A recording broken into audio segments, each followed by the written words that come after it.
नमस्कार, मैं डॉक्टर रेखा RC online academy में आपका स्वागत करती हूँ। आज मैं आपको भाषा के यानी हिंदी भाषा के उत्पत्ति और विकास के क्रम को विधिपूर्वक बताऊंगी। ये वीडियो ऐसा मैंने बनाया है कि आप अगर इसे एक बार देखेंगे तो आप कभी भी हिंदी भाषा का विकास के बारे में नहीं भूल पाएंगे। तो जैसा कि हम लोग जानते हैं कि संस्कृत हमारी सबसे प्राचीनतम भाषा है और ऋग्वेद सबसे प्राचीनतम ग्रंथ है। इससे पहले अगर कोई ग्रंथ लिखा गया हो तो इसका हिंदी में या किसी भी उसमें कोई भी प्रमाण नहीं मिलता है। तो जैसे कि हमारे विश्व में बहुत सारी भाषाएं बोली जाती हैं, ये भाषाएं लगभग 3000 से भी ज़्यादा हैं। उनमें एक हमारी हिंदी है। तो हिंदी भाषा का उत्पत्ति कहाँ से हुई, इसका विकास कैसे कैसे हुआ, इसके बारे में हम आज चर्चा करेंगे। तो सबसे पहले हमें जानना जरूरी है कि हिंदी भाषा का विकास कैसे हुआ। भारत के प्रमुख रूपों में 2 भाषा परिवार हमें मिलते हैं। अगर हम पूर्व जाएंगे या बहुत पीछे जाएंगे तो हमें 2 परिवार उसमें दिखाई देते हैं। एक है हमारा आर्य भाषा परिवार, आर्य भाषा परिवार,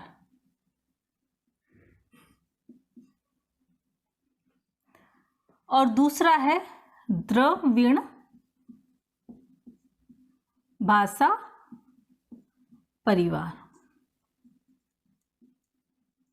आर्य भाषा परिवार में उत्तर भारत की भाषाएं बोली जाती हैं और द्रविड़ भाषा परिवार में जो दक्षिण की हैं वह भाषाएं बोली जाती हैं, जैसे केरल है, तमिल में है और आंध्रा की लैंग्वेज है। ये सब दक्षिण की जो भाषा हैं वह द्रविड़ परिवार में आती हैं। तो ये 2 भाषा परिवार हमें सबसे पहले मिलते हैं। उसके बाद जो विस्तार हुआ है वह आर्य भाषा परिवार में ही हुआ है। तो जो आर्य भाषा परिवार था उसको 3 भागों में विभाजित किया गया है और उसके काल भी विभाजन हुए हैं। तो वह सबसे पहला है हमारा प्राचीन भारतीय आर्य भाषा। ये 1500 ईसा पूर्व से 500 ईसा पूर्व तक थी। इसके अंदर की डिटेल में चर्चा हम बाद में करेंगे। उसके बाद है मध्यकालीन भारतीय आर्य भाषा काल। ये इसके बाद स्टार्ट हुई 500 ईसा पूर्व से 1000 ईसा तक। उसके बाद तीसरा आता है आधुनिक आर्य भाषा काल। 1000 ईसा से अब तक वह आधुनिक भाषा आर्य परिवार का काल था।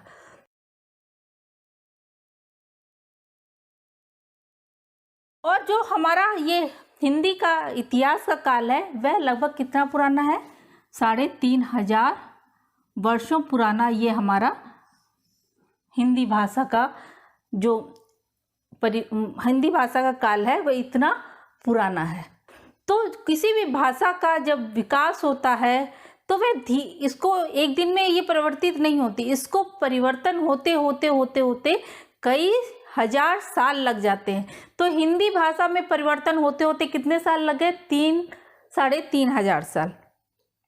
तो अब हम सबसे पहले जानेंगे कि जो भारत की 4 भाषा परिवार हैं वह कौन कौन से। तो सबसे पहला है हमारा भरोपिये।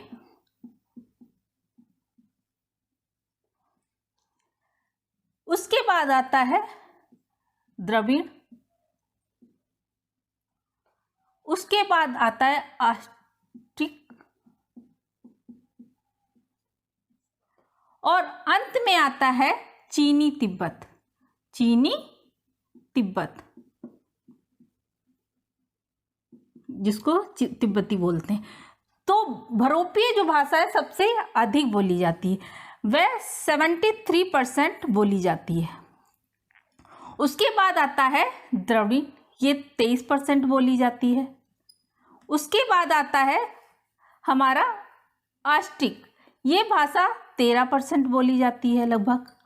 और चीनी तिब्बती सबसे कम बोली जाती है 7%। तो ये 4 भाषाएं इस प्रकार से बोली जाती हैं। अब हम चर्चा करेंगे इसके काल के बारे में। तो सबसे पहले भारत में जो भाषा थी वह संस्कृत सबसे पुरानी भाषा मानी जाती है। तो उसका काल 1500 ईसा पूर्व से 500 ईसा पूर्व तक रहा। इस समय भाषा 2 भागों में विभाजित थी, कह लीजिए। वह था वैदिक संस्कृति और लौकिक संस्कृति। इसको भी 2 भागों में विभाजित किया गया, 1500 ईसा पूर्व से 500 ईसा पूर्व। और लौकिक कितनी थी? ये लौकिक संस्कृति नहीं, संस्कृत। लौकिक संस्कृत 1000 ईसा पूर्व से 500 ईसा पूर्व। तो देखिए वैदिक संस्कृत में क्या था, उस समय संस्कृत तो थी, लेकिन वैदिक संस्कृत में हमारे जो चारों वेद हैं, उपनिषद है, ब्राह्मण ग्रंथ है, वे सब संस्कृत में लिखे गए। इस भाषा की एक विशेषता ये थी कि ये संस्कृत शब्दों के, जो संस्कृत के शब्द थे वह प्रयोग किए और तत्सम शब्दों का इसमें बहुत अधिक मात्रा में प्रयोग हो गया। अब उसके बाद लौकिक संस्कृत में क्या था, जब ये भाषा चल रही थी, संस्कृत की भाषा 1500 ईसा पूर्व से 500 तक, तो बीच में ही इसका प्रादुर्भाव हो गया लौकिक संस्कृति का। उस समय क्या हुआ, रामायण और महाभारत ग्रंथ लिखे गए। उसके बाद आता है मध्यकालीन भारतीय आर्य भाषा काल। इसमें 3 भाषाओं का जन्म हुआ। परिवर्तन होते होते क्या हुआ, जब ये लौकिक के बाद क्या हुआ, मध्यकालीन भारतीय आर्य भाषा आई। तो इसका जो काल था 500 ईसा पूर्व से 1000 ईसा पूर्व तक का था। तो इस समय 3 मुख्य भाषाओं ने जन्म लिया, पाली, प्राकृत और अपभ्रंश भाषा ने जन्म लिया। तो पाली भाषा, जिसको को हम मगधी भाषा भी बोलते हैं, इस भाषा में बौद्ध ग्रंथ या गौतम बुद्ध ने अपने उपदेश दिए। उनकी जितनी वे उपदेश थे वे इसी भाषा में लिखे गए थे और ये भाषा बौद्धों की भाषा मानी जाने लगी। इसका खूब प्रचार प्रसार हुआ था उस समय पे। उसके बाद क्या हुआ, वह भाषा थोड़ा परिवर्तित हुई, धीरे धीरे वह परिवर्तन आया, तो वह उसने क्या रूप धारण कर लिया, प्राकृत भाषा का रूप धारण किया। ये प्राकृत भाषा काल कब से कब तक चला, ये चला है 1 ईसा से 1000 ईसा तक। पाली का क्या था, 500 ईसा पूर्व से 1 ईसा तक था। उसके बाद इसका प्रारंभ स्टार्ट हुआ। अब इस भाषा ने कई भाषाओं को जन्म दिया, जैसे सौर सेना प्राकृत, ये मथुरा और सूरसेन में ज़्यादा बोली जाती थी। उसके बाद आती है पौशाची प्राकृत। ये भाषा, इसी के जो ये भाषा है प्राकृत भाषा, इसने कहाँ कहाँ पे अपना अधिक मतलब प्रादुर्भाव छोड़ा, तो वह कैसे कैसे और भी भाषाओं में कन्वर्ट हुई, ये यहाँ पे मैं बता रही हूँ। पौशाची प्राकृत क्या था, ये उत्तर पश्चिम कश्मीर के आसपास के क्षेत्र थे, वहाँ पे ये फैली। उसके बाद महाराष्ट्री प्राकृत, ये क्या था, इसका मूल स्थान क्या, महाराष्ट्र। उसके बाद अर्ध मगधी प्राकृत, इस भाषा का क्षेत्र मगध और सौर सेनी के आसपास का क्षेत्र था। उसके बाद आती है मगधी प्राकृत, ये भाषा क्या थी, मगध के आसपास अधिक मात्रा में या अधिक तौर पर प्रचलित थी।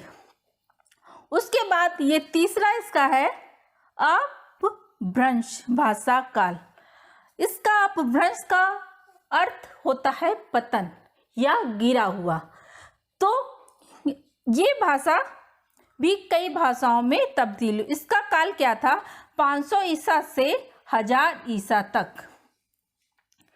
इसको अवहट भाषा भी बोलते हैं, क्योंकि ये जब भाषा आई उसके बाद अवहट भाषा भी बोली जाने लगी इसी के अंतर्गत। ये 2 भाषाओं में, मतलब इसमें जो साहित्य लिखे गए अपभ्रंश भाषा में, वह पूर्वी और पश्चिमी साहित्य कहलाए। उसमें क्या हुआ, अपभ्रंश भाषा में संस्कृत जो थी वह बहुत कम मात्रा में होने लगी। ये आम बोलचाल की भाषा हो गई। तो जो पंडित थे उनको ये भाषा बहुत ही, पंडितों में ये भाषा प्रचलित नहीं थी। इसका कारण ये था कि संस्कृत कम थी इस भाषा में। तो पंडित ये चाहते थे कि उस भाषा को, वो आम जन जीवन की भाषा है, इसे हम स्वीकार नहीं करते, तो वे इससे गिरी हुई भाषा समझते थे। उस भाषा में क्या हुआ, जैसे ये प्राकृत भाषा कई भाषाओं में जगह जगह क्षेत्रों में तब्दील हुई, तो उसी तरह ये अपभ्रंश भाषा भी कई क्षेत्रों में और अधिक फैली। उसके छोटे छोटे भागों में उसको विभाजित होना पड़ा। जैसे सौरसेनी जो भाषा थी वो पश्चिमी हिंदी, राजस्थानी, गुजरात आदि जगहों पे ज़्यादा बोली गई। उसके बाद अर्धमगधी जो थी वह भाषा थी पूर्वी हिंदी क्षेत्र में ज़्यादा बोली गई। उसके बाद जो मगधी थी वह बिहार, उड़िया, बांग्ला ये प्रदेश उसके खास प्रदेश हो गए। उसके बाद खस, एक ये नई भाषा का प्रादुर्भाव हुआ उस समय, वह थी पहाड़ी। और ये खस जो भाषा थी ये सौर सेना जो प्राकृत भाषा थी उसका प्रभाव इस भाषा पे, पहाड़ी भाषा पे बहुत पड़ा। उसके बाद ब्राह्मण, ये पंजाबी थी, इस पर भी सौर सेना का प्रभाव ज़्यादा पड़ा। उसके बाद महाराष्ट्री यानी मराठी भाषा। तो इस तरह दो काल में इनका विभाजन हुआ। अब मैं आपको इसका जो तीसरा काल है उसके बारे में बताऊंगी। उससे पहले मैं एक चीज़ और बताना इसमें भूल गई। जो हमारी प्राकृत भाषा काल था, इसमें महावीर के उपदेश और शिक्षाएं इसी प्राकृत भाषा में लिखी गई हैं। तो अब मैं आपको ये तीसरा काल उसके बारे में बता देती हूँ।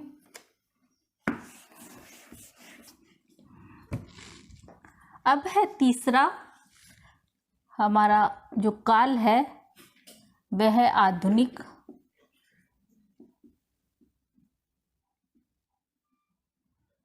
भारतीय आर्य भाषा काल।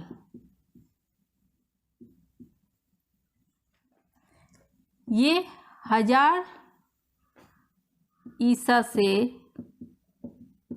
अब तक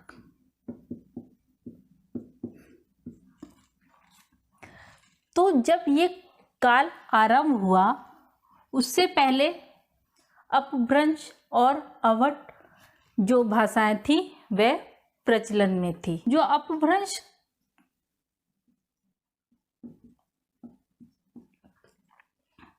भाषा का जो समय था उस समय 8वीं सदी, 8वीं जो सदी थी उस समय साहित्य स्वयंभुवे कवि थे, उनसे हुआ।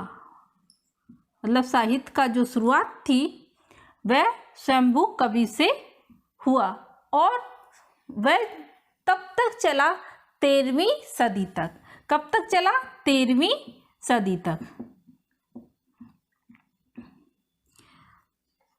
तो इसके बाद क्या हुआ, हमारा बहुत सारे रचनाएं लिखी गई और उसके बाद आधुनिक भारतीय आर्य भाषा काल शुरू हो गया। इस भाषा काल में क्या हुआ कि बहुत सारी उप भाषाओं ने जन्म लिया, बोलियों ने जन्म लिया और इस तरह से इस समय हिंदी, जिसको वो बहुत सारे भाषाएं सम्मिलित हैं, उनका भी जन्म हुआ। तो 1100 ईसा तक आते आते अपभ्रंश काल समाप्त हो गया था,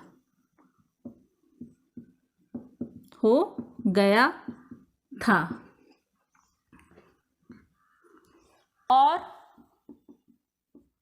आधुनिक काल में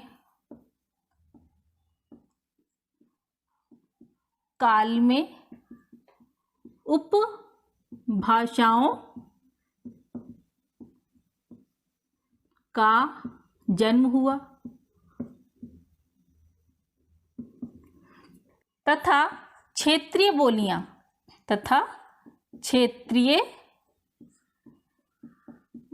बोलियां भी विकसित हुई।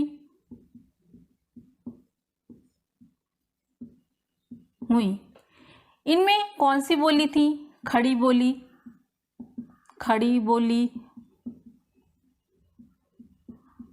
अवधी,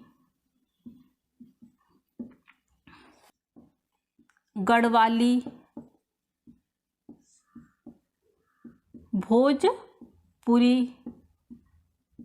भोजपुरी आदि को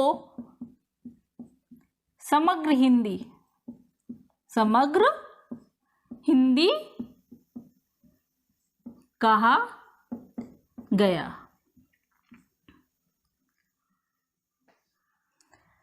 तो इस तरह हिंदी भाषा की उत्पत्ति हुई। और एक चीज और बता देने वाली है, अपभ्रंश का वाल्मीकि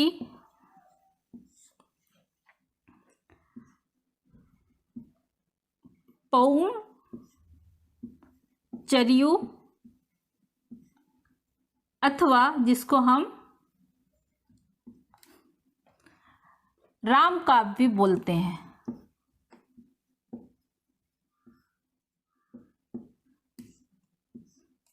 वह रचना लिखी गई।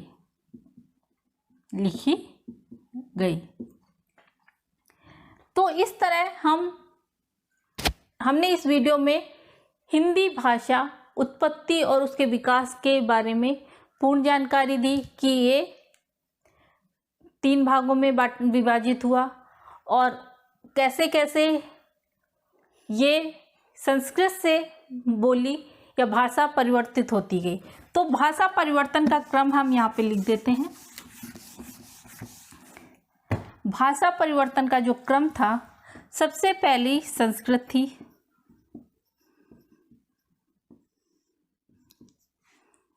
उसके बाद पाली भाषा आई,